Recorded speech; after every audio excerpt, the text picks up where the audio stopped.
The Patina'd Podcast is about the earned wisdom found in pain. It's about chasing failure, catching it, and using that as an opportunity. It's about scar tissue and sinew. It's about stretch marks and dented fenders and refusing to hide them. It's about pushing our insecurities and shame to the forefront instead of behind us. Instead of seeing rust as something that compromises a structure's integrity, we choose to see it as the grit that builds character. This is the Patina'd Podcast. How can that benefit you if you befriend the monster? Well, awkward. There's an awkward part to this. Okay, I guess Daddy's gonna delete this part, but what does benefit mean? I can't believe I said that. Okay, so we're going to have to work this microphone back and forth. Hello and welcome to the first episode of the Patina'd Podcast. I'm Kenny Hill. And since this is the first podcast I've ever done, I wanted to make sure that the first guest that I had was somebody that I was very comfortable with. And I am more familiar with you than anybody else on the planet other than your mom. And he's very familiar with me. He said that he wanted to be a guest on this podcast. And I said, okay, well, you can be the very first guest on this podcast because he's a young man of resiliency. His name is KJ Hill. He is an athlete, a scholar, all around good human being. He loves Jesus and loves his family and a mentor to his younger brothers. So we thought we could get some of his wisdom on this very first episode. What a way to start off the Patina'd Podcast right here in my gym in a shipping container. So if you hear roosters in the background or you hear other kids come in the background, then that's just kind of what's going on here. Welcome, KJ. Thank you very much. All right, so I have some really hard-hitting questions for KJ today. And the very first question I want to start off with is, what is it like being 9 years old? It's tough, but it's also a gift to be this old and to be this young at the same time. That's good insight right there, buddy. So let's start off. I mentioned you're an athlete.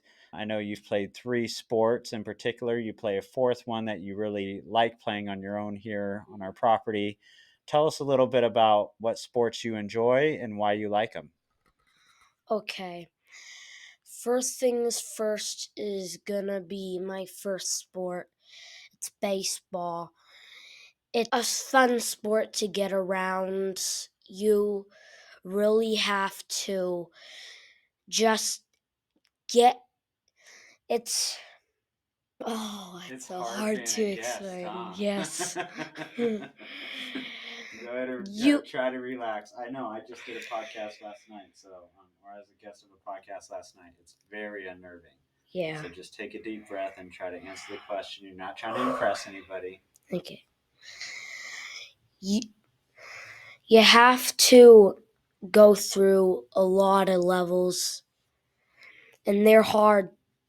I gotta admit, you really have to get around the sport. Once you get around it, it takes a while to enjoy it. Last year was amazing. I had a really great coach. I really like playing for him. I think it's a fun hobby for all kids. Once they get around it, it could teach them different lessons. All sports teach you something. I also enjoy wrestling. It could teach you how to defend yourself, but not only it teaches you how to defend yourself, it's a challenge. What's most challenging about wrestling? I'm gonna say all of it. You go through so many loses, but at least you learn. So you're saying that one of the bigger challenges is really giving your best effort, trying real hard, practicing real hard, and still during the tournaments, still having a loss.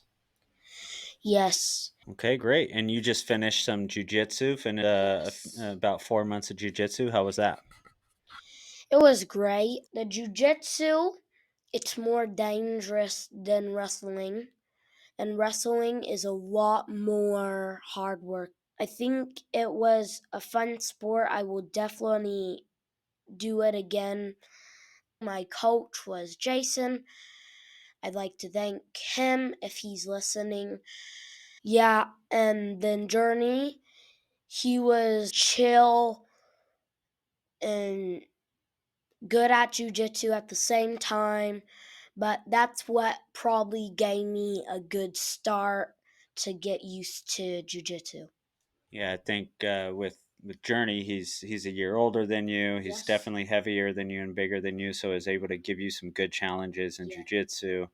One of my favorite practices was when he finally tapped you, and then he got up and celebrated like he just won the World Series because he's like, "I finally tapped KJ. I finally tapped KJ." And you were just laying there on the mat real disappointed, but I could tell you were taking in that moment, like trying to learn from the moment, trying to learn from the mistake you made. Yes. We could talk about sports all day, but we got more questions to get at. That was just a warm-up question is what that was. All right, so very big question here. This is where the hard questions start coming, so prepare yourself. Oh Loosen up. my. Whew. Okay. Why does it bother you so much to hear the sound of people eating their food? Oh, okay. Well, first of all, I could hear loud noises just crunching. It sounds like worms going around in your mouth, pooping, or like just just so horrible. Oh my. What does the sound you said kind of like worms, does it remind you of anything? Oh, it reminds me. This is so hard. It reminds me of somebody. You know, though, that Indiana Jones movie, the third one. I can't remember what it was called, but the girl making out with Indiana, it just sounds exactly like that, and I don't like it. That's not appropriate for somebody to watch. Probably not appropriate for a teenager to watch either. This brings me to my next question. What was it like having your first kiss with a girl? I never kissed a girl, but this might be the hardest question I answered so far. You should never kiss a girl at a young age. You it's all and when you're grown up, you just don't go straight at it. You can't go straight at it. You First things first, start dating her. Ask her if she loves Jesus, and it could be a lie.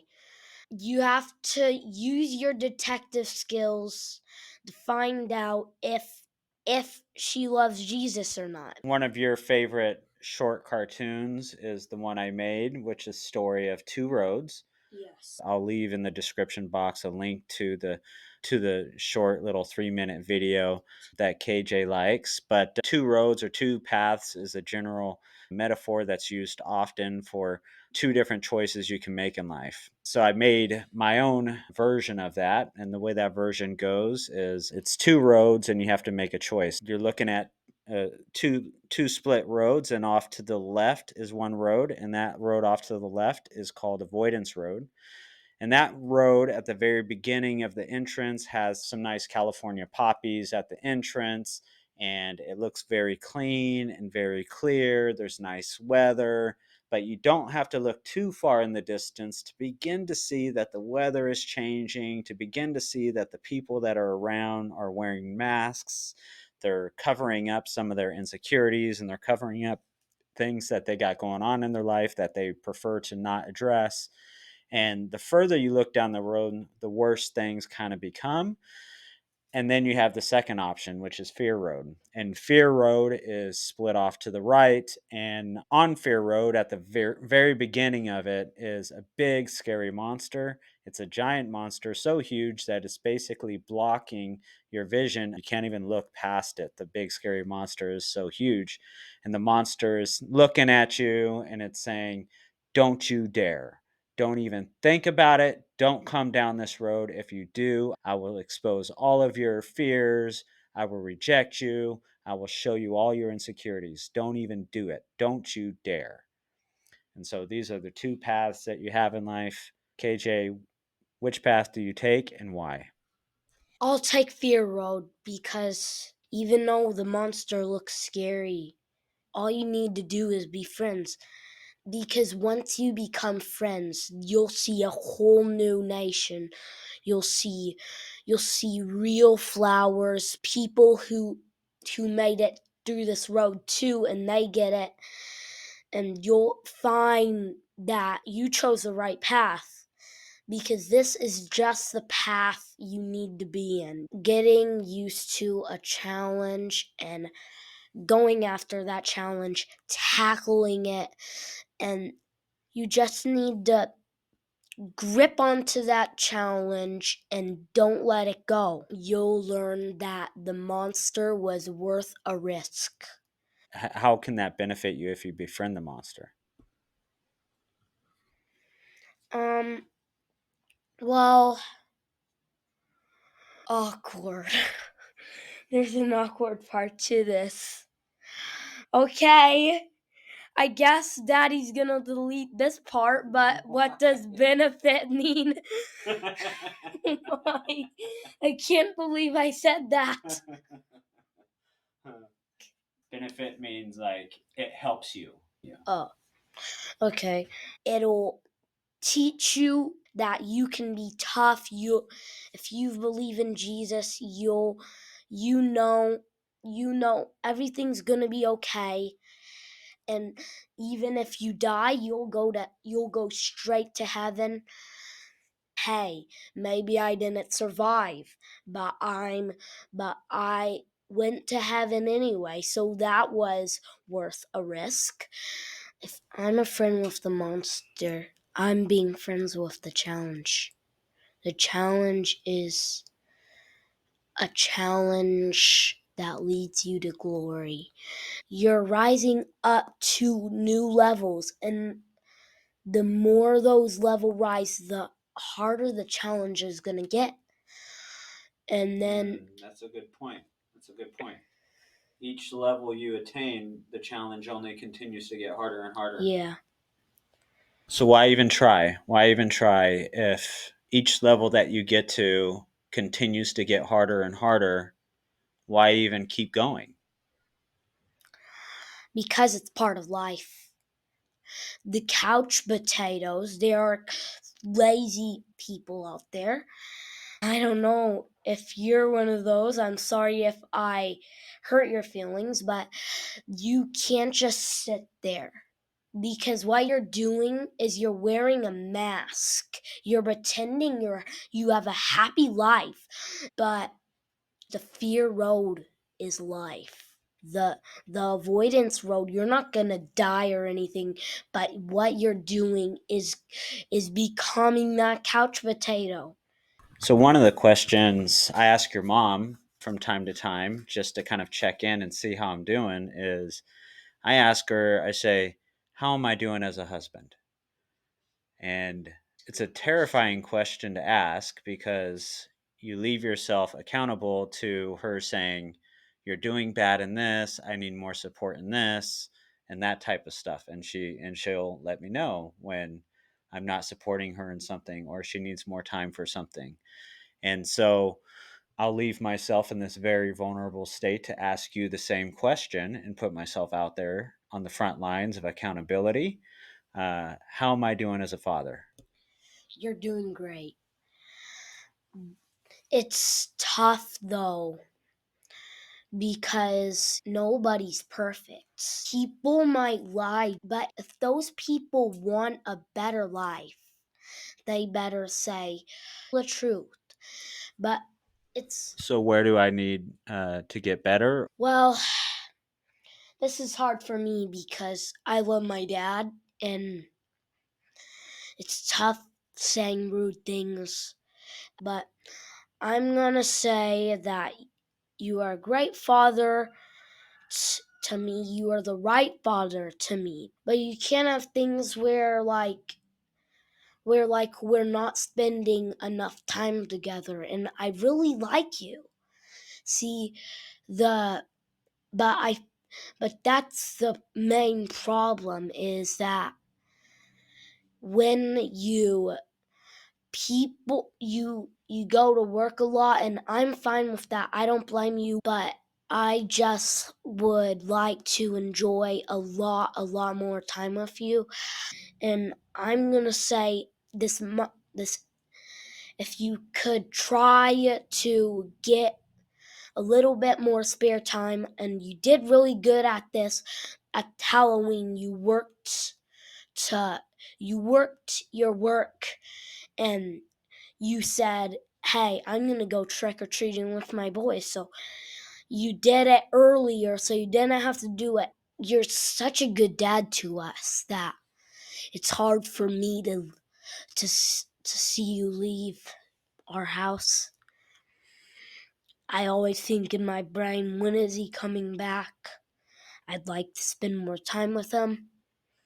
Yeah, it's tough, but it's just hard when I see a really good dad that's a dad to me leaving out of the house, and you're the right dad for me.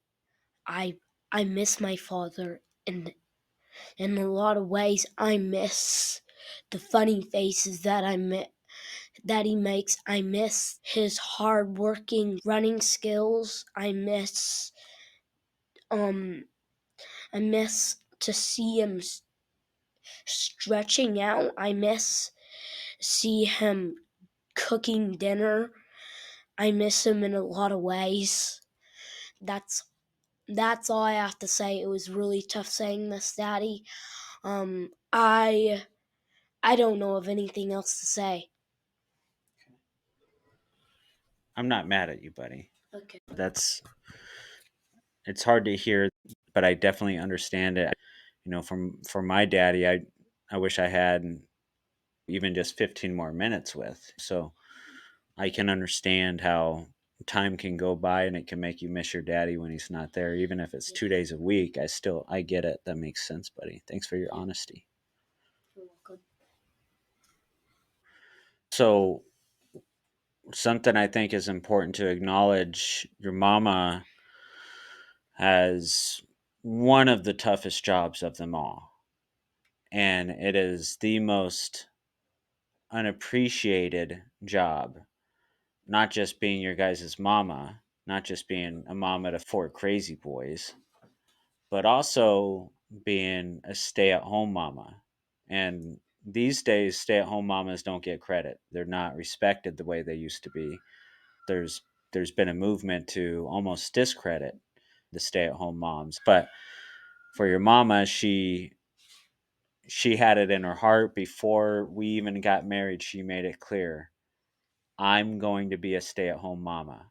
She's doing her dream job, so to speak, but it is a challenging, grinding job every day where, sometimes your kids don't say thank you very much, or sometimes your husband doesn't say thank you very much. And sometimes it can be lonely because you're not talking to other adults. Are you able to kind of see that as something to also be inspired by? I'm inspired and I I know that she's working hard. I see the work she does. It's tough. Her dream has come true, but like I said earlier, it's part of your life. You have to face the challenge. And she's facing the monster, and I'm proud of her for that. I'm real proud. She's facing that monster, and I see what she is capable of. She is a very very powerful woman because she is doing all of this stuff at once. Yeah. I totally agree, man. Well, I think this episode kind of encapsulates. Did I say that right? Encapsulates. I think this episode. What is the word I'm looking for? This episode, is a good representation of what we want to do with this entire podcast, the Patina'd Podcast. And I think you are a perfect first guest for this podcast. It's been great having you as a first guest. I appreciate it, young KJ Hill. The hope is to bring out new episodes to you guys every 3 weeks to a month or so. And so go ahead and subscribe to the podcast or whatever. Check back in, and you'll continue to see awesome guests like KJ and people that have done extraordinary things through challenge and suffering. And yeah, that's the aim. Thank you for listening to this episode of the Patina'd Podcast. There are other shows that emphasize resilience, but my intent is to normalize personal development through embracing challenge by interviewing the common man and woman, the person that you and I can relate to. If you are someone who wants to soak up the insights of normal people doing extraordinary things, please subscribe. If you know somebody who is overwhelmed by fear and complacency, please share this podcast with them. I'm your host, Kenny Hill, and I run a private practice near Sacramento, California called Recovery Hill. My website is in the description tab along with my social media links. The intro music was Two in the Back, performed by Sunday at Slim's on Blue Dot Sessions.